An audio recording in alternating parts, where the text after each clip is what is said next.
19லயும் சரி 21லயும் சரி எடப்பாடி பழனிசாமி அவர்கள் வந்து ஒரு முறை கூட டெல்லிக்காக அலையன்ஸுக்கு போகல. இந்த முறை அவரை 3 முறை வர வைக்கணும். இபிஎஸ் தலைவராக ஏற்றுக்கிட்டோம், அவரை சீஃப் மினிஸ்டரியல் கேண்டிடேட்னு அனௌன்ஸ் பண்ணியாச்சு. அதற்கான முயற்சிகளை எடுக்கிறத விட்டுட்டு அவரையும் வேலை செய்ய விடாம நாமளும் வேலை செய்யாம இது என்ன விஷயம்? தமிழ்நாட்டினுடைய அலையன்ஸ் தமிழ்நாட்டில் தான் முடிவு பண்ணியிருக்கோம், இது தமிழ் ப்ரைடுன்னு சொல்லிட்டு ஒரு கிரெடிட் எடுத்துட்டு போறதை விட்டுட்டு எல்லாரையும் வாங்க லைன் கட்டி டெல்லியில் என் வீட்டு முன்னால் நில்லுங்கன்னு சொல்லும்போது அது யாருக்கு உதவுகிறது? இது திமுகவுக்கு உதவாம வேற யாருக்கு உதவும்? ஏன் பாஜக இது செய்கிறது? திமுக எதிர்ப்பு இல்ல திமுக ஆதரவு? திமுக ஆதரவு நிலையை காங்கிரஸ் எடுக்குது, திமுக எதிர்ப்பு நிலையை பாஜக எடுக்குது. ஸோ திமுக எதிர்ப்பு நிலையை எடுத்துட்டு திமுகவுக்கு எதிரான போல் பொசிஷன் கட்சியா நாங்க வரணும். அதுக்கு எங்களுக்கு தடையா இருக்கிறது அதிமுகவை வீக்கன் பண்ணணும்னு பார்த்துக்கிட்டே இருக்கோம், பண்ண ட்ரை பண்ணோம், முடியல. அதிமுக ஸ்ட்ராங்கா தான் இருக்காங்க நீங்க சொல்றீங்க, பட் அதனுடைய லீடர்ஷிப் வீக்கன் ஆயிடுச்சு தானே சார் பண்ண தோணுது. ஏதாவது ஒரு திராவிட கட்சியை இல்லாம பண்ணி அந்த திராவிட கட்சிக்கு எதிராக வரணுங்கிறது தான் பாஜக என்கின்ற தேசிய கட்சியினுடைய எண்ணம். திருப்பி அவங்க கேட்டீங்கன்னா என்ன சொல்லுவாங்கன்னா தேசிய நீரோட்டத்துல தமிழ்நாட்டை கொண்டு வர. இப்ப என்ன தமிழ்நாடு என்ன வேற நீரோட்டத்துல இருக்கா? தமிழ்நாடை வந்து நீங்க தேசிய நீரோட்டத்துல இல்லைங்கிறதே நான் ஏத்துக்க மாட்டேன். ஏடிஎம்கேல வந்து கொஞ்சம் சுணக்கம் இருக்குது. டிஎம்கேல என்னன்னா எலெக்ஷன் தோக்க போறோம்னு அவங்களுக்கு தெரியும், இருந்தா கூட அந்த பூத்ல வந்து அவ்வளவு கம்பீரமா உட்காந்துட்டு என்ன தம்பி அப்படின்னு பேசுவாங்க. அததான் வேலுமணி சொன்னார் ஒரு இதுல, நீங்க கடைசி வரைக்கும் பூத்ல இருக்கணும் அப்படின்னு. பட் அந்த டிஎம்கேக்கு எதிராக இந்த 30 நாள்ல எப்படி ஒரு பெர்செப்ஷனை கொண்டு போக போறாங்க, விஜயை எப்படி ஹேண்டில் பண்ண போறாங்க? ஏன்னா 2 பேரும் டிஎம்கேவை திட்டும் போது யார் அதிகமா திட்டுறீங்க? களம் வந்து திமுக வர்சஸ் அதிமுக வர்சஸ் தாவேகா வர்சஸ் நாதாக்கா அப்படிதான் இருக்கும். இடையில இன்னும் 33 நாள் இருக்கே சார், மாறதுக்கான வாய்ப்புகள் இல்லையா? Money 65 இது மட்டும்தான் பனையன்னா milky mist, only milky mist. அறுவை சிகிச்சையில் குணம் இது ஆயுட்கால நிவாரணம். டாக்டர் ஸ்ரீவர்மாஸ். வணக்கம் சார். வணக்கம். தமிழ்நாடு அரசியல் களம் சூடு பிடிக்க தொடங்கி இருக்கு. திமுக ஒரு பக்கம் தொகுதி பங்கீடு பேச்சுவார்த்தை நடத்திட்டு இருக்காங்க, அதிமுக டெல்லி வரைக்கும் போய் பேச்சுவார்த்தை நடத்தி இருக்காங்க. அண்ட் இன்னைக்கும் போறதா இருக்காங்க. அதிமுக கூட்டணியில இருக்கக்கூடிய டிடிவி தினகரன் அவர்களா இருக்கட்டும், இல்ல அன்புமணி அவர்களா இருக்கட்டும், பேச்சுவார்த்தை ஒரு பக்கம் நடந்துட்டு இருக்கு. இது எங்க போய் முடியும் சார்? 4 நாட்கள்ல சொல்றேன்னு சொல்லியிருக்காரு, எல்லாமே வெளிப்படையா நாங்க சொல்லுவோம் அப்படின்ற மாதிரி. எங்க போய் முடியும்னு நினைக்கிறீங்க? தேர்தலை பொறுத்த வரைக்கும் ஒரு பெரிய ஒரு டிஃப்ரென்ஸ் இருக்கு. 2019, 21 இந்த 2 தேர்தலையும் இதே கூட்டணி தான் கிட்டத்தட்ட இருந்தது. அதிமுக தான் அந்த என்டிஏக்கும் தலைமை தாங்குச்சு. அந்த 2 தேர்தலுக்கும் 26 தேர்தலுக்கும் ஒரு வித்தியாசம் இருக்கு. அந்த 2 தேர்தலையும் 19லயும் சரி 21லயும் சரி எடப்பாடி பழனிசாமி அவர்கள் வந்து ஒரு முறை கூட டெல்லிக்காக அலையன்ஸுக்கு போகல. ஓகே, டெல்லியில இருக்கக்கூடிய தலைவர்கள் அவர்கிட்ட வந்து பேசினாங்க. இந்த முறை அவரை 3 முறை வர வைக்கிறாங்க. என்ன காரணம்? அலையன்ஸ்ல இம்பார்ட்டன்ட் பொசிஷன், அதாவது லீட் பொசிஷன் ஏடிஎம்கே தான். ஏடிஎம்கேக்கு தான் 30% வாக்கு இருக்கு. ஏடிஎம்கே தான் இந்த அலையன்ஸை லீட் பண்றாங்க. எடப்பாடி பழனிசாமி அவர்கள் தான் சீஃப் மினிஸ்டர் கேண்டிடேட். இதெல்லாம் இருந்தாலும் கூட நாங்கள் தான் எல்லா டிசிஷனும் எடுக்கிறோம், நாங்கள் நினச்சாதான் தமிழ்நாட்டில் வந்து என்டிஏவை வந்து கட்டமைக்க முடியும், இது எங்களுடைய டிசிஷனு, யார் இருக்கணும் யார் இருக்கக்கூடாது, யாருக்கு எவ்வளவு சீட்டு வரணுங்கிறதெல்லாம் நாங்கள் எடுக்கிற கால் தான் அப்படின்னு அலையன்ஸை வீக்கன் பண்ணுறதுக்கான முயற்சியை பாஜக உள்ளுக்குள்ளே இருந்துகிட்டே பண்ணுற மாதிரி தான் எனக்கு தோணுது. இல்லைன்னா கடந்த முறை நீங்கள் பாருங்கள், 21 தேர்தலில் நான் உங்களுக்கு டேட்டோட சொல்கிறேன், February 28 அன்னைக்கு வந்து திரு அமித்ஷா அவர்கள் வந்து விழுப்புரமோ எங்கேயோ நார்தன் தமிழ்நாட்டில் ஒரு மீட்டிங்கை முடிச்சுட்டு சென்னைக்கு வராரு. லீலா பேலஸ் ஹோட்டலில் எடப்பாடி பழனிசாமி அவர்களையும் ஓபிஎஸ் அவர்களையும் வர வச்சு கிட்டத்தட்ட விடிய டிஸ்கஷன் நடக்குது. இபிஎஸ் வந்து ஒத்துக்கல, நான் வந்து ஒத்துக்க மாட்டேங்க, டிடிவி தினகரன் அவர்களை வந்து நிச்சயமாக சேர்க்கவே மாட்டேன் அப்படின்னு சொல்கிறார்.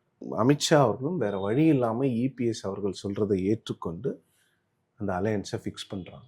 ஆனால் இந்த முறை வந்து அப்படியே கம்ப்ளீட்டாக டிஃப்ரெண்ட்டாக இருக்குது. அது என்ன மாறுச்சு அப்படிங்கிறதெல்லாம் புரிஞ்சிக்க முடியல. பாஜக வந்து ஏன் வந்து அந்த அலையன்ஸை வீக்கன் பண்ணுற ஒரு விஷயத்தையே பண்ணுறாங்க? ஏன்னா நீங்கள் வந்து எடப்பாடி பழனிசாமி அவர்கள் 3 முறை டெல்லிக்கு போகிறார் இந்த ஜனவரியிலேருந்து. அவருக்கே பிடிக்காம தான் போகிற மாதிரி தான் நமக்கும் தெரியுது.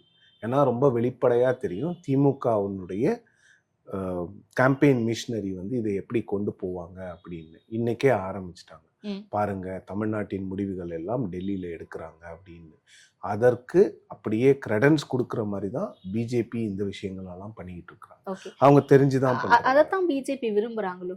நிச்சயமா. ஆனா அது எதிர் மனநிலை தானே சார் உருவாக்கும் அந்த கூட்டணிக்கும் சரி அதிமுக. அதுதான் அவங்க புரிஞ்சிக்க மாட்டேங்கிறாங்களா இல்ல புரிஞ்சுக்கிட்டு பரவாயில்லன்னு நினைக்கிறாங்களான்னு புரியல. எனக்கு தெரிந்து நான் தமிழ்நாடு பாஜக தலைவர்கள்கிட்ட பேசும்போது அவங்களுக்கே இந்த விஷயங்கள்லாம் பிடிக்கல. இபிஎஸ் தலைவரா ஏத்துக்கிட்டோம், அவரை சீஃப் மினிஸ்டரியல் கேண்டிடேட்னு அனௌன்ஸ் பண்ணியாச்சு.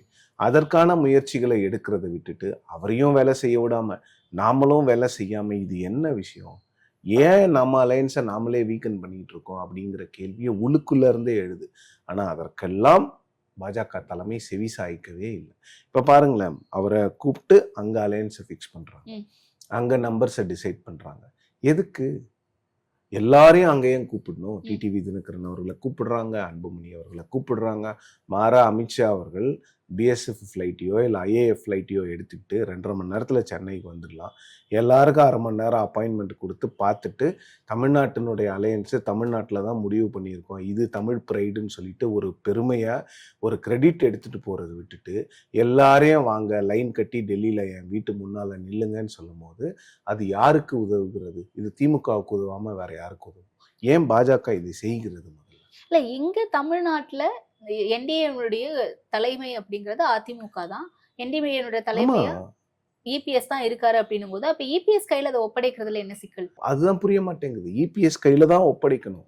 மாறா பியூஷ் கோயல் வந்து இங்கதான் இபிஎஸ் கிட்ட எல்லா விஷயங்களையும் பேசியிருக்கணும். இப்ப எதுவுமே வந்து எல்லாத்துக்கும் இபிஎஸ் அவர்கள் டெல்லிக்கு போகணும்னா அப்ப என்ன இது விஷயம்னே புரிய மாட்டேங்குது. ஏன்னா அதிமுக கிட்ட தான் 30% வாக்குகள் இருக்குது. அதிமுக இல்லைன்னா பாஜகவால் ஜெயிக்கவே முடியாது சீட்ஸ். அப்ப இருக்கும் பொழுது ஏன் வந்து நீங்க வந்து அதிமுகவை ஃப்ரண்ட் ஃபுட்ல ஆட விட்டுட்டு பிஜேபி பின்னால நிக்கணும்? அதுதான் இந்த எலெக்ஷன்ல கரெக்டா இருக்கும். அப்பதான் டிஎம்கே வர்சஸ் ஏடிஎம்கே அப்படிங்கிற மாதிரி வந்தா மட்டும்தான் அது வந்து ஈக்குவலான ஃபைட்டா இருக்கும். அது டிஎம்கே வர்சஸ் பிஜேபி ஏடிஎம்கேன்னு போயிடுச்சுன்னா அது அன்ஈக்குவல் ஃபைட் ஆயிடும். அது வந்து லெவல் பிளேயிங் ஃபீல்டே கிடையாது. அதை தான் பாஜக விரும்புறாங்க. அதை வந்து வீக்கன் பண்ணணும்னு தான் நினைக்கிறாங்க. அவங்க ஏடிஎம்கேவையும் அந்த லீடர்ஷிப்பை வீக்கன் பண்ணணும்னு தான் நினைக்கிறாங்க. இதை வந்து இபிஎஸ் அவர்கள் வந்து இதெல்லாம் ஏத்துக்கிட்டு செய்யறாருன்னு நான் ஒத்துக்கல. வேற வேற வேற கட்டாயம், ஒரு கட்டாயத்துல தான் அதிமுக இருக்குது. என்ன கட்டாயம்னு பார்த்தீங்கன்னா 2023 அவங்க பாஜக கூட்டணியை விட்டு வெளில வராங்க. அவங்க என்ன நினைச்சாங்கன்னா திமுக கூட்டணியை அசைச்சு பார்க்கலாம், உடைச்சிடலாம்னு நினைச்சாங்க. அது முடியல. இன்னொன்று என்னன்னா அதிமுக வந்து எப்படியாவது பாஜகவோட மீண்டும் ஒரு உறவுல போவாங்க அப்படிங்கிற அந்த சந்தேகத்தை வந்து திருமாவளவன், காங்கிரஸ் போன்ற கட்சிகள் வந்து எழுப்பி கொண்டே இருந்தார்கள். அந்த சந்தேகத்தை அப்படியே கன்ஃபார்ம் பண்ற மாதிரி தான் திருப்பி ஏடிஎம்கே வந்து பாஜகவோட போனாங்க. ஏடிஎம்கே ஏன் பாஜக கிட்ட போனாங்கன்னா டிவிகே வந்து அந்த டோரை க்ளோஸ் பண்ணிட்டாங்க. 2025 பிகினிங்கில் அதிமுக டிவிகேக்கு ஒரு ஆஃபர் கொடுக்குறாங்க. டிவிகே வந்து 117 நிற்கலாம், முதல் 2.5 வருஷம் நான், 2வது 2.5 வருஷம் நீங்கன்னு சொன்னதுனால அதிமுகவுக்கு அது ஏற்றுக்கொள்ளும்படியாக இல்லை. எந்த திராவிட கட்சிக்கும் அது ஏற்றுக்கொள்ளக்கூடிய ஒரு விஷயமாக இருக்காது. அப்புறம் அதிமுகவுக்கு வேற என்ன ஆப்ஷன்? பிஜேபி மட்டும்தான், வேற ஆப்ஷனே கிடையாது. நீங்கள் பிஜேபியும் தனியாக அதிமுகவும் தனியாக 5 முனை போட்டி 6 முனை போட்டியாக போனீங்கன்னா அப்போ எலெக்ஷனே நடத்த வேண்டாமே? இல்ல பிஜேபியோட போகாம இருந்திருந்தாங்கன்னா இந்நேரத்துக்கு தாவேகா கூட்டணி அமைச்சிருப்பாங்கல்ல. இல்ல தாவேகா தான் நான் முதல்ல சொல்லிட்டேனே, தாவேகா தானே ஃபர்ஸ்ட் ஆப்ஷன். தாவேகா வந்து 117 சீட்டு கொடுங்கன்னு கேட்கும்போது அதை எப்படி அதிமுக கொடுக்கும்? கன்வின்ஸ் பண்ணிருக்கவே முடியாதா? காம்ப்ரமைஸ் பண்ணிருக்கவே முடியாதுங்க. ஏன்னா விஜய் நான் தான் முதலமைச்சர்னு அனௌன்ஸ் பண்ணிட்டாரு. என்னை ஏற்றுக்கொண்டு வருபவர்களுக்கு ஆட்சியில் பங்கு, அதிகாரத்தில் பங்குன்னு சொல்லிட்டாரு. ஓகே, அப்ப இந்த பக்கம் திமுக கூட்டணியில இருந்து வரவங்களும் வர மாட்டாங்களா? இப்ப திருமாவளவன் அவர்களை கம்யூனிஸ்டுகளை டார்கெட் பண்ணி ஓபனாவே பிரச்சாரத்துல பேசுறாரு. அந்த ஆப்ஷன் கூட ஓபனா இருந்திருக்காது. அந்த ஆப்ஷன் ஓபனா தான் இருந்துச்சு. ஓகே, ஆனா அவர் பிஜேபியோட ஏப்ரல்லே போய் சேர்ந்துட்ட பிறகு அந்த ஆப்ஷனும் க்ளோஸ் ஆயிடுச்சு. இன்னொன்று என்னன்னா திருமாவளவன் அவர்களுடைய விசிகா லெஃப்ட் பார்ட்டிஸ்லாம் வந்து ஏடிஎம்கேவை இந்த விஷயத்துல நம்ப தயாரா இல்லை. அவங்க எப்போ வேணாலும் பாஜக கிட்ட போயிடுவாங்க அப்படிங்கிற அந்த எண்ணத்தினால தான் 2024 தேர்தலில் வந்து உங்களுக்கு வந்து எந்த திமுக கூட்டணி உடையவே இல்லை. அந்த அன்னைக்கு அதிமுகன்னு ஒரு ஆப்ஷன் இருந்தது. அப்போ டிஎம்கே எவ்வளோ அழகா சீட் ஷேரிங் முடிச்சாங்க பாருங்க. கடந்த முறை பண்ண அதே சீட் ஷேரிங் டீல் 2019 ஃபார்முலா அப்படியே ஃபாலோ பண்றோம். ஏன்னா ஒரு ஆப்ஷன், கிரெடிபிள் ஆப்ஷன் இருக்கு. ஓகே. யாராவது ஒருத்தங்க அங்க பேச்சுவார்த்தை நடத்தினாவே அது திமுகவுக்கு வந்து ஒரு மிகப்பெரிய பிரச்சனை. இன்னைக்கு என்னென்னலாம் பண்றாங்க பாருங்க. ஏன்னா ஆப்ஷன் கிடையாது. தாவேக்காவோட போறதுக்கு திருமாவளவன் அவர்களும் விரும்பல, லெஃப்ட் பார்ட்டிஸும் விரும்பல. விரும்பின ஒரே கட்சி காங்கிரஸ். அவங்களையும் 3 சீட்டு எக்ஸ்ட்ரா கொடுத்து கூட்டிட்டு வந்தாச்சு. அப்போ ஆப்ஷன் இல்லைன்னா அந்த கட்சிகளை இப்படிதான் எல்லா கட்சிகளுமே ட்ரீட் பண்ணுவோம். ஓகே. ஆனா நீங்க சொன்ன ஒரு கம்பாரிசன் இருக்குல்ல சார், 2021ல இங்கதான் டெல்லியில இருக்கக்கூடிய தலைவர்கள் வந்து முகாமிட்டிருந்தாங்க அப்படின்ட்டு, எல்லாமே பேச்சுவார்த்தைகள் முடிவுகள் எல்லாமே இங்கதான் நடந்துச்சு அப்படின்னு. இப்போ ஏன் டெல்லிக்கு கூப்பிடணும்? அப்ப இபிஎஸ் அவர்களுடைய தலைமையை வீக்கனா பாக்குறாங்களா, இல்ல வீக்கன் ஆயிட்டாங்களா? உண்மையா வீக்கன் ஆக்குறது, இன்னும் எவ்வளவு வீக்கன் பண்ண முடியுமோ அவ்வளவு வீக்கன் பண்ணணும்னு பாக்குறாங்க. 5 வருஷம் அதிமுக எதிர்கட்சியில இருந்துச்சு. இன்னொரு 5 வருஷம் அவங்க எதிர்கட்சியில இருந்தா அதிமுக வீக்கன் பண்ணலாம்னு பாஜக நினைக்குது. பாஜக தாவேக்காவை அலையன்ஸ்ல கூட்டிட்டு வர்றதுக்கும் இதுதான் காரணம். கூட்டிட்டு வரணும்னு நினைக்கிறாங்கல்ல, அதுக்கும் இதுதான் காரணம். ஒரு கட்சியை வீக்கன் பண்ணவனா அவங்களுக்கு வந்து இங்க தமிழ்நாட்டுல வளரணும். வளர்றதுக்கு முட்டுக்கட்டையா யார் யார் இருக்காங்களோ அவங்களெல்லாம் வீக்கன் பண்ணுவாங்க. அவங்க வளர்றதுக்கு முட்டுக்கட்டையா இருக்கிறது அதிமுக தான். ஏன்னா அதிமுக கிட்ட 30% ஓட் ஷேர் இருக்கு. அதிமுக கிட்ட ஒரு மேஜிக்கல் சிம்பிள் இருக்கு. அந்த சிம்பிளை நீங்க ஒண்ணுமே பண்ண முடியாது சார். நீங்க என்ன பண்ணாலும் 21% அந்த சிம்பிளுக்கு ஓட்டு போட்டு தான் ஆவாங்க. விஜய் அவர்கள் 20% மேல போக முடியாதது காரணம் இன்னைக்கு ஸ்டம்பிளிங் பிளாக்கா நிக்கிறது அந்த சிம்பிள் தான், வேற எதுவுமே கிடையாது. நீங்க அதிமுகங்கிற கட்சி அந்த ரெட்டை இலை சிம்பிள் இருக்கிற வரைக்கும் அந்த கட்சியை நீங்க ஒண்ணுமே பண்ண முடியாதுங்க. நீங்க எவ்வளவு வேணா அந்த கட்சியை ஆட்சி கட்டில இருந்து இறக்கிட்டே இருக்கலாம். ஆனா அந்த ரெட்டை இலை சிம்பிள் இருக்கிற வரையும் அதுக்கு போடுறவங்க போட்டுக்கிட்டே தான் இருப்பாங்க. அதுதான் மேஜிக்கல் சிம்பிள். உதயசூரியன் நீங்க திமுகவை எடுத்துக்கோங்களேன். எம்ஜிஆர் காலத்துல 13 வருஷம் அவங்க வனவாசத்துல இருக்கிறாங்க. அதன் பிறகு ஜெயலலிதா அவர்கள் காலத்துல 10 வருஷம் வனவாசம். திருப்பி அவங்கள எது வந்து பெரிய லெவல்ல கூட்டு வந்தா அந்த 10 வருஷத்துல கூட அவங்களோட கோர் ஓட்டு குறைஞ்சுதா? குறையவே இல்லை. அதுதான் திராவிட கட்சிகளோட பிளஸ். அவங்க அந்த அளவுக்கு கிரவுண்ட் ஒர்க் பண்ணி இருக்கிறாங்க 2 கட்சியுமே. இங்க இது வந்து அதிமுக திமுக எல்லாம் கிடையாது. அப்புறம் இது வந்து திராவிட கட்சிகளுக்கும் தேசிய கட்சிகளுக்கும் நடக்கிற போர். அப்படிதான் நான் இதை பாக்குறேன். திராவிட கட்சி ஏதாவது ஒரு திராவிட கட்சியை இல்லாம பண்ணி அந்த திராவிட கட்சிக்கு எதிராக வரணுங்கிறது தான் பாஜக என்கின்ற தேசிய கட்சியினுடைய எண்ணம். திருப்பி அவங்க கேட்டீங்கன்னா என்ன சொல்லுவாங்கன்னா, தேசிய நீரோட்டத்துல தமிழ்நாட்டை கொண்டு வர. இப்ப என்ன தமிழ்நாடு என்ன வேற நீரோட்டத்துல இருக்கா? எனக்கு புரியவே இல்லை. அமரன் படம்னு ஒரு படத்தை காஷ்மீர்ல நடந்த தீவிரவாதத்தை பத்தி எடுக்கிறாங்க. அந்த படம் பிளாக் பஸ்டர் ஹிட்டா போகுது. இன்னொன்னு வந்து அங்க ஆபரேஷன் சிந்தூர் நடக்கும்போது முதலாக தெற்கில் இருந்துதான் ஒரு குரல் வருகிறது, 4 கிலோமீட்டருக்கு நாங்க வந்து பீஸ் மார்ச் போறோம்னு தமிழ்நாடு முதலமைச்சர் தான் போறாரு.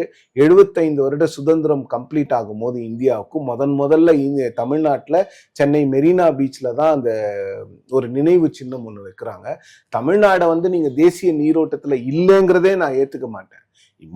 முதல்ல 1963 இந்தியா சைனா போர் வந்த போது இங்க இருந்த நடிகர்கள் திரு சிவாஜி கணேசன், திரு எம்ஜி ராமச்சந்திரன் போன்றவர்கள்லாம் தான் பணம் கலெக்ட் பண்ணி கொடுத்தாங்க. தமிழ்நாடு என்னைக்குமே அந்த இடத்துல இருந்து அந்த தேசிய நீரோட்டத்துல இருந்து விலகினதே கிடையாது. இவங்க வேற மாதிரி அதை கட்டமைக்க பாக்குறாங்க. தமிழ்நாட்டுல வந்து தீவிரவாத சிந்தனைகள் இருக்கிறது, பிரிவினைவாத சிந்தனைகள் இருக்கிறது, அதெல்லாம் எதுவுமே கிடையாது. எங்க மொழியை நாங்க காப்பாத்துறது பிரிவினைவாதமா? யாராவது இந்திக்கு எதிராக இங்க இருக்காங்களா? எனக்கு ஹிந்தி பேச தெரியும். எத்தனையோ பேர் ஹிந்தி பேச தெரிஞ்சவங்க இருக்கிறாங்க. ஹிந்தி திணிப்புக்கு தானே இங்க இது பண்றாங்க.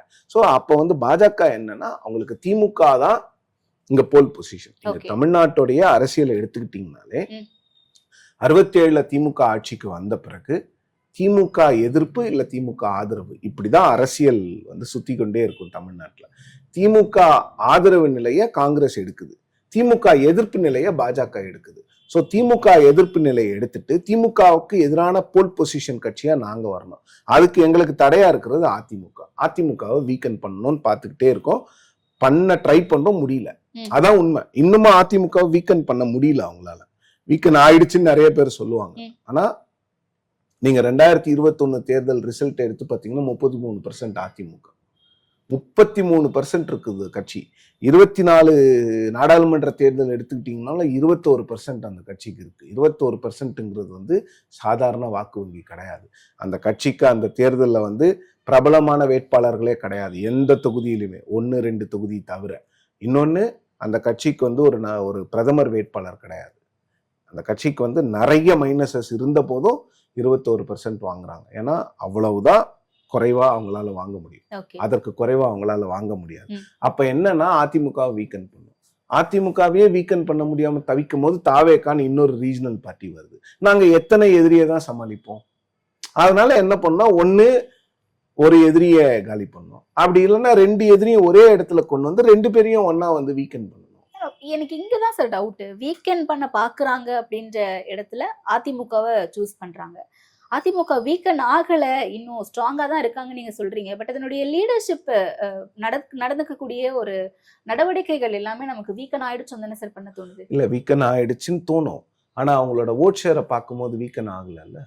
அவங்களுடைய செயல்பாடுகள் it's not up to the mark. நான் அதை ஒத்துக்கிறேன். ஓகே. அதிமுக வந்து ஒரு எதிர்க்கட்சியா எப்படி செயல்படணுமோ அந்த மாதிரி செயல்படல. இல்ல இங்க நடக்கக்கூடிய செயற்பாடுகளை மட்டும் நான் சொல்லல. இப்ப டெல்லிக்கு கூப்பிட்டு ஒரு பேச்சுவார்த்தை நடத்துறாங்க அப்படின்னா ரொம்ப ஸ்ட்ராங்கா ஃபர்மா நிக்கலாம்ல. இங்கதான் 21 வரைக்கும் நின்னாங்க. இப்ப அதுதான் 21ல நிக்க முடிஞ்சது. இப்ப ஏன் நிக்க முடியல? இப்ப வீக்கன் ஆயிட்டாங்கன்னு அர்த்தம். இல்ல வீக்கன் ஆயிட்டாங்கன்னு நீங்க எடுத்துக்கலாம். ஆனா ஓகே. இது என்ன மாதிரி ப்ரெஷர் இருக்குன்னு ஆக்சுவலி நமக்கு தெரியாது. நான் அந்த ப்ரெஷர் எல்லாம் நியாயப்படுத்த விரும்பல. பட் அவங்களுக்கு வேற வழி இல்லை. அவங்க திமுகவை வீழ்த்தணுங்கும் போது நீங்க பாஜகவோட சேர வேண்டிய கட்டாயமும் இன்னைக்கு அதிமுகவுக்கு ஏற்படுது. இல்லைன்னா என்ன இருக்குன்னா, தாவேக்கா முடியாதுன்னு சொல்லியிருந்தாங்கன்னா தாவேக்கா தனியா நிற்பாங்க, அதிமுக தனியா நிற்கும், பாஜக ஒரு கூட்டணி அமைச்சிருப்பாங்க. யாருக்கு லாபம்? அப்போ வந்து நீங்க வந்து எலெக்ஷனே நடத்த வேணாங்கிற சுச்சுவேஷன்ல எல்லாம் வந்துடும்.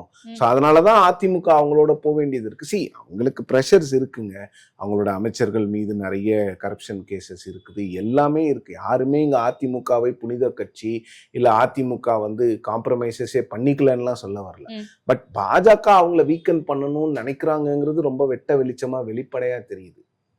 வீக்கன் 21ல நம்ம போய் அங்க உட்கார்ந்தோம், என்னென்னமோ பண்ணோம். அன்னைக்குல இருந்து இன்னைக்கு அவங்க வெளியில போனாங்க, போயிட்டு திருப்பி வரும்போதும் அவங்கள வீக்கன் பண்ண முடியல. பாஜக வந்து ட்ரை பண்ணிட்டே இருக்காங்க. செங்கோட்டையனை வச்சு ட்ரை பண்ணாங்க, ஓபிஎஸ் வச்சு ட்ரை பண்ணாங்க. இதெல்லாம் பாஜக பண்ணவே இல்லையா? இப்போ எஸ்பி வேலுமணின்னு சொல்றாங்களே. இல்ல அது கன்ஃபார்மா இல்லாம நம்ம பேசக்கூடாது. பட் செங்கோட்டையனை யாரு ஹேண்டில் பண்ணு? செங்கோட்டையன் வந்து ரொம்ப வெளிப்படையா பேசினாரு. ஓபிஎஸ் எவ்வளவு வெளிப்படையா பேசினாரு. இன்னைக்கு 2 பேரும் எங்க இருக்கிறாங்க? பாஜகவை நம்பினவங்க என்ன ஆனாங்கிறது தானே. ஓபிஎஸ் ரொம்ப வெளிப்படையாவே சொல்றாரு, என்னுடைய அரசியல் பிழையே வந்து தர்ம யுத்தம்னு ஒண்ணு பண்ணதுதான் அப்படின்னு. அன்னைக்கு அவங்க பேச்ச கேட்கலன்னா அவர் முதலமைச்சர் இருப்பார். அன்னைக்கு பாஜகவுடைய எதிர்ப்பு பேசுறோம்ல, தமிழ்நாட்டுல பாஜக எதிர்ப்பு மனநிலை இருக்குதுன்னு. அந்த எதிர்ப்பு மனநிலை எல்லாம் ரொம்ப நாளாலாம் கிடையாது. 2014 மோடி அவர்கள் தமிழ்நாட்டுல ஹிந்தியில தான் பிரச்சாரம் பண்ணாரு. 19ல தான் இங்கிலீஷ்க்கு மாற வேண்டியதாச்சு. ஏன்னா 17ல இருந்து 19 வரைக்கும் அவங்க ஜெயலலிதா அவர்கள் இல்லாத அதிமுகவில் அவங்க பண்ண சம்பவங்கள் அவ்வளவு பெரிய சம்பவம், எல்லாம் சிறப்பான தரமான சம்பவங்கள். அந்த சம்பவங்கள்னால மக்கள் வந்து அவங்கள வந்து ஏத்துக்க மாட்டாங்க. ஜல்லிக்கட்டு பிரச்சனைகளை ஆரம்பிச்சு அதிமுகவை தேவைப்படும் போது உடைப்பது, உங்களுக்கு தேவைப்படும் போது அதை இணைப்பது, இரட்டை இலையை முடக்குவது, 2 பேரும் சேர்ந்த உடனே டிடிவி தினகரன் அவர்களுக்கு எதிராக இரட்டை இலையை டீஃப்ரீஸ் பண்றது, இதெல்லாம் நீங்க பண்ணதை மக்கள் பார்த்துக்கிட்டு தான் இருந்தாங்க. அப்புறம் காவேரி பிரச்சனை வரும்போது கர்நாடகத்துக்கு ஆதரவாக பேசியது, இதெல்லாம் தான் ஆன்டி மோடி சென்டிமெண்டா தமிழ்நாட்டுல வந்துச்சு. 2014 இந்த சென்டிமெண்ட் இல்ல. 2014 மோடி அவர்களுக்கு போடக்கூடாதுன்னா யாரும் வாக்கு போடாம இல்ல. மோடி அவர்களை விட ஜெயலலிதா அவர்கள் பெட்டரு, லேடியா மோடியான்ற அந்த கேம்பெயின் வந்து மக்கள்கிட்ட ரொம்ப வசீகரமா இருந்தது. அதனால அவங்களுக்கு போட்டாங்க. ஸோ அதுதான் அந்த மனநிலையை, பாஜக எதிர்ப்பு மனநிலையை இங்க உருவாக்குனதே பாஜக தான். ஓகே. பட் நம்பர்ஸ் பர்சன்டேஜ் அடிப்படையில பார்க்கும்போது 2021ல பிஜேபி வச்ச டிமாண்ட்ஸ் இல்ல பிஜேபி கேட்ட நம்பர்ஸ் அப்படிங்கிறது கம்மி தான், 20 தான் கேட்டிருக்காங்க.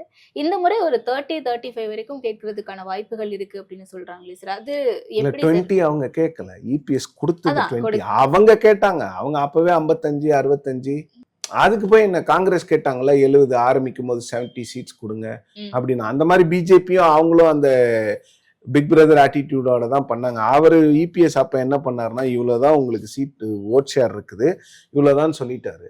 இப்போ பாஜக என்ன பண்றாங்கன்னா அந்த பிளே புக்கை கையில எடுக்கிறாங்க. அன்னைக்கு ஓட் ஷேரை பத்தி கொடுத்தீங்கல்ல, இன்னைக்கு ஓட் ஷேர் இன்க்ரீஸ் ஆயிருக்கு, இந்த ஓட் ஷேரை பத்தி அதுதானே சார் 18% தானே சார் அவங்க கையில வச்சு சுத்திட்டு இருக்காங்க. 18% எங்க கிட்ட இருக்கு, எங்களுக்கான ஒரு டிமாண்ட் இவ்வளவுதான் நீங்க கொடுக்கணும். அப்போ 2024ல ஒன்னா இருந்திருந்தீங்கன்னா அவங்கள 7 சீட்டு 8 சீட்ல குறைச்சி அது பண்ணியிருக்கலாம். அது வந்து இப்போ அன்னைக்கு அவர் இபிஎஸ் பண்ணது அது அண்ணாமலை அவர்களால மட்டும் இல்லை, அவங்க ஒரு லாங் டேர்ம்ல டிஎம்கே அலையன்ஸை உடைச்சி அந்த அலையன்ஸ்ல இருக்கக்கூடிய இந்த செக்குலர் ஃபோர்ஸஸ் எல்லாம் கொண்டு வரணும்னு பார்த்தாங்க, அது முடியல.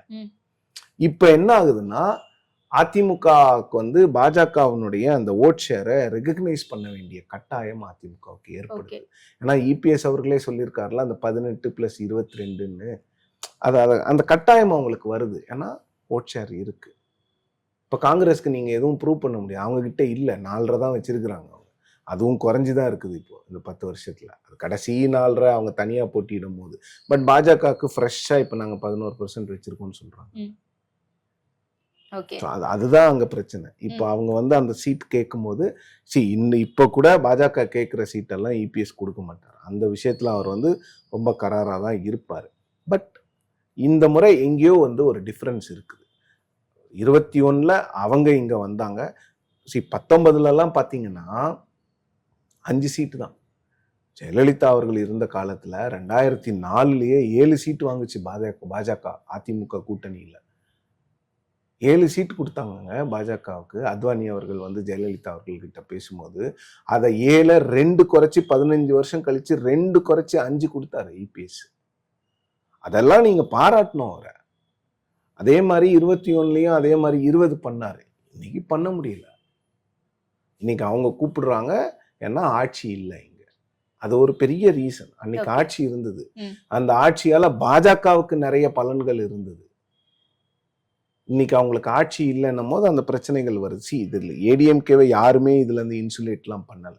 அவங்களும் நிறைய பிரச்சனைகள்ல இருந்தாங்க. இன்னொன்னு இபிஎஸ் அவர்களும் கொஞ்சம் அந்த கட்சி அவங்களுக்கு என்னன்னா, அப்புறம் நான் ஃபர்ஸ்ட் 2.5-3 இயர்ஸ் கட்சியை காப்பாத்திக்கிறதுலேயே நேரம் போச்சு. ஓபிஎஸோட பிரச்சனை, சசிகலா அவர்களோட பிரச்சனை, இதெல்லாம் அந்த கட்சியை காப்பாத்துறதுல போயிட்டப்போ ஆப்போசிஷன் ஸ்பேஸை பிஜேபிக்கு ஈல்ட் பண்ணிட்டாங்க. அண்ணாமலை மாதிரி ஒரு வைப்ரண்ட் லீடர் இருக்கும்போது அவர் ஈட் த லீட். அதெல்லாம் தான் இப்ப அதிமுகவுக்கு பிரச்சனையா முடியுது. இப்ப இந்த தேர்தலை பொறுத்த வரைக்கும் அதிமுகவினர் தொகுதி பங்கீடு இன்னும் 4 நாள்ல சொல்றேன்னு சொல்லியிருக்காங்க சார். பட் இது எப்படி முடியும்னு ஒண்ணு இருக்குல்ல. நம்ம லாஸ்ட் இன்டர்வியூலயே பேசியிருந்தோம், ஒருவேளை என்டிஏ கூட்டணிக்குள்ள விஜய் வராரு அப்படின்னா சீட்ஸை அதிகப்படுத்தி அதிமுக இருக்கக்கூடிய தொகுதிகளை குறைச்சு அதிமுகவை அப்படி பலவீனப்படுத்துவாங்க அப்படின்ட்டு. இப்ப விஜய் அப்படின்ற ஒரு ஆப்ஷனும் கிடையாது அப்படின்னும் போது எந்த வகையில் அதிமுகவை பலகீனப்படுத்தணும்னு பாஜக நினைக்கிறேன். டெல்லிக்கு கூப்பிடுறது, அது டிஎம்கே. டெல்லிக்கு போயிட்டு வர்றதுக்கு முன்னே சிஎம் ஸ்டேட்மெண்ட் கொடுக்குறாருங்க. இப்போ பிரச்சாரத்துக்கு போக போக சிஎம் அதை தானே பேசுவாரு, மற்றவங்க அதை தானே பேசுவாங்க. அதுக்கு எதுக்கு நீங்களே ஒரு வழி போட்டு கொடுக்குறீங்க அப்படிங்கிறது தான். அதிமுகவை பொறுத்த வரைக்கும் அவங்க இந்த தேர்தலில் 165-170க்கு குறைவா நிக்க மாட்டாங்க. நிச்சயமா அந்த இடத்துல அவங்க அதை என்ஷூர் பண்ணிடுவாங்க. அது ஒரு பிளஸ் அதிமுகவுக்கு. பட் அவங்க இந்த பெர்செப்ஷனை எப்படி ஹேண்டில் பண்ண போறாங்க அப்படிங்கிறது. ஏன்னா திமுகவினுடைய அட்டாக்ஸ் இந்த கோணத்துல நிறைய இருக்கும். அதை எப்படி ஹேண்டில் பண்ண போறாங்கன்னு பார்க்கணும். இன்னொன்னு பாத்தீங்கன்னா பிஜேபிக்கு இன்னும் இப்போ கடந்த முறை யோகி அவர்கள் வரும்போது அது ஒரு ட்ரோல் மெட்டீரியலா மாத்தினாங்க. அந்த மாதிரிலாம் என்ன பண்ண போறாங்கிறத பார்க்கணும். இங்க என்ன ஆகுது, அது அட்டாக்கா பார்க்கணுமா இல்ல களம் அப்படிதான் அமைஞ்சிருக்கா அதிமுகவுக்குன்னு புரிஞ்சுக்கலாமா? இல்ல, அதிமுகவுக்கு களம் அவங்க ஆக்சுவலா என்னன்னா அவங்களால இந்த டிஎம்கே அலையன்ஸை உடைக்க முடியல. அந்த அலையன்ஸை உடைக்கிற வரைக்கும் உங்களுக்கு அரித்மெட்டிக்கா நீங்க எதுவுமே பண்ண முடியாது. அதுதான் பிளஸ். டிஎம்கேவை பொறுத்த வரைக்கும் உங்களுக்கு அந்த அலையன்ஸ் உடையாம இருக்கு. இன்னமும் அலையன்ஸை அவங்க ஸ்ட்ரென்தன் பண்றாங்க. அப்ப நீங்க என்னன்னா டிஎம்கேக்கு எதிரான ஒரு பெரிய நரேட்டிவை கொண்டு வந்திருக்கணும். அந்த நரேட்டிவை அதிமுக பண்ணல. அவங்க கவர்னர் கிட்ட ஜனவரி மாதத்துல போயிட்டு 4 லட்சம் கோடி ஊழல் நடந்திருக்குன்னு சொல்றாங்க. அதை அதிமுகவே மறந்துருச்சு. 27 டிபார்ட்மெண்ட்ல ஊழல் இருக்குன்னு சொன்னாங்க. 27 டிபார்ட்மெண்ட்னா 27 நாள் ஸ்டோரி. அது 27 நாள் பிரஸ் கான்ஃபரன்ஸ், 27 நாள் மக்களுக்கு இந்த ஊழல்லாம் நடந்திருக்குன்னு நீங்க சொன்னீங்கன்னா மீடியா அதை அப்படியே லேப்அப் பண்ணி 27 நாள் அந்த அட்டென்ஷனை நீங்க அவங்க கிட்ட மக்கள் கிட்ட திமுகவினுடைய ஊழல்களோ திமுகவினுடைய அலெஜட் கரப்ஷனை பத்தி வச்சிருக்கலாம். நீங்க பண்ணவே இல்லை. கவர்னர் கிட்ட போனீங்க, கொடுத்தீங்க, வெளியில் வந்து ப்ரெஸ் கான்ஃபரன்ஸ் பேசுனீங்க, அதோட நீங்களும் மறந்துட்டீங்க, மக்களும் மறந்துட்டாங்க. இந்த மாதிரி தான் ஒரு நேரட்டிவை ஏடிஎம்கே வந்து டிஎம்கே கவர்மெண்ட் மேலே கொண்டு போகல மக்கள்கிட்ட. அது வந்து 27 டிபார்ட்மெண்ட்டுங்க. ஒவ்வொரு டிபார்ட்மெண்ட்டுக்கும் தனித்தனியாக நீங்கள் ப்ரெஸ் கான்ஃபரன்ஸ் போட்டோ இல்லை வந்து ஒரு பவர் பாயிண்ட் போட்டு ஒரு ப்ரெஸ் ரிலீஸ் கொடுத்துருந்தீங்கன்னா டெய்லி மீடியா அதை கேரி பண்ணியிருப்பாங்க. எல்லா செய்தித்தாள்களும் அதை கேரி பண்ணியிருப்பாங்க. எல்லா செய்தி நிறுவனங்களும் டிபேட்டாக பண்ணுறாங்களோ இல்லையோ ஸ்டோரியாக போட்டிருப்பாங்க. சோஷியல் மீடியாவில் டெய்லி உலா வந்திருக்கும். இப்படி தான் நீங்கள் நேரட்டிவை செட் பண்ணணும். இப்படி தான் டிஎம்கேல ஏடிஎம்கேக்கு எதிரான நேரட்டிவை செட் பண்ணாங்க. ஓகே, அதுல கொஞ்சம் ஏடிஎம்கே ஃபெயில் ஆயிருக்கு. பட் வரக்கூடிய எலெக்ஷனை எப்படி சார் ஃபேஸ் பண்ண போறாங்க ஏடிஎம்கே? இவ்வளவு பிரஷர் இருக்குன்னு சொல்றீங்க, இவ்வளவு அதெல்லாம் எலெக்ஷன் எல்லாம் நல்லா ஃபேஸ் பண்ணுவாங்க. அதெல்லாம் அவங்க கிட்ட வந்து அந்த பிரச்சனை எல்லாம் கிடையாது. 2 திராவிட கட்சிகளுக்குமே அதுதான் வந்து அவங்களோட யூஎஸ்பி. என்ன பிரச்சனை இருந்தாலும் ஏடிஎம்கேல வந்து கொஞ்சம் சுணக்கம் இருக்கிறது. டிஎம்கேல என்னன்னா அவங்க வந்து அந்த எலெக்ஷன் தோக்க போறோம்னு அவங்களுக்கு தெரியும். இருந்தா கூட அந்த பூத்ல வந்து அவ்வளோ கம்பீரமா உட்காந்துட்டு என்ன தம்பி அப்படின்னு பேசுவாங்க. அதை தான் வேலுமணி சொன்னார் ஒரு இதுல, நீங்க வந்து டிஎம்கே காரங்க வந்து தோக்குற எலெக்ஷன்ல கூட அவங்க கடைசி வரைக்கும் பூத்ல இருப்பாங்க, நீங்க எல்லாம் வெளில வந்துடுறீங்க, நீங்க கடைசி வரைக்கும் பூத்ல இருக்கணும் அப்படிங்கிறது. ஏன்னா எஸ்ஐஆர்ல பார்த்துட்டாங்க மக்கள் டிஎம்கே எவ்வளோ கிரவுண்ட் ஒர்க் பண்றாங்கன்னு சொல்லிட்டு. அதை இந்த முறை அந்த இடத்துல எல்லாம் கீழே கிரவுண்ட் ஒர்க் பண்றதுல எல்லாம் ஏடிஎம்கே வந்து இது பண்ண மாட்டாங்க. அதெல்லாம் பண்ணுவாங்க. பட் அந்த டிஎம்கேக்கு எதிராக இந்த 30 நாள்ல எப்படி ஒரு பெர்செப்ஷனை கொண்டு போறாங்க, விஜயை எப்படி ஹேண்டில் பண்ண போறாங்க.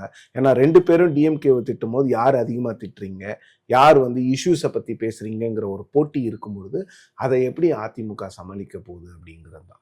ஏன்னா இன்னரெண்டாவே விஜய்க்கு ஒரு அட்வான்டேஜ் இருக்கு. அவர் ஒரு திரை நட்சத்திரம். அவர் வந்து இன்னொன்னு மக்களுக்கு ஏற்ற மாதிரி பேசுறாரு.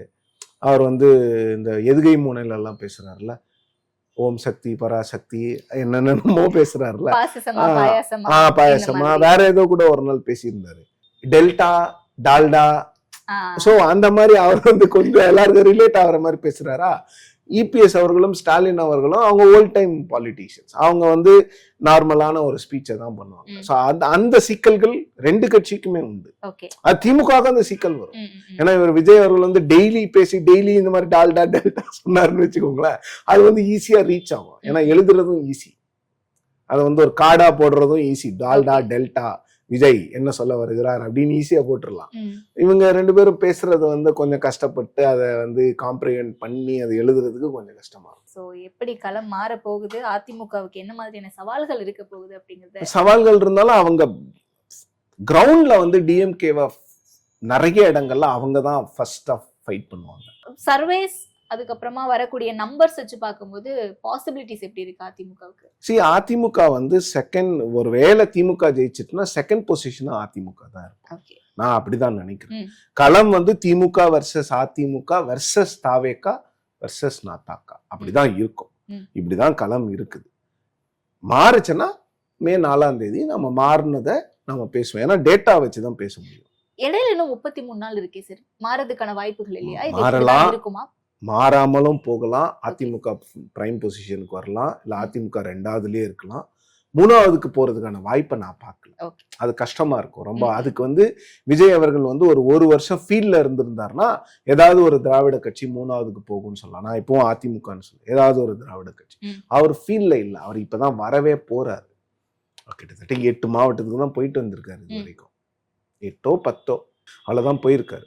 பட் இந்த 2 தலைவர்களும் பார்த்தீங்கன்னா எல்லா மாவட்டத்துக்கும் 2 முறை போயிட்டு வந்துட்டாங்க இந்த 5 வருஷத்துல.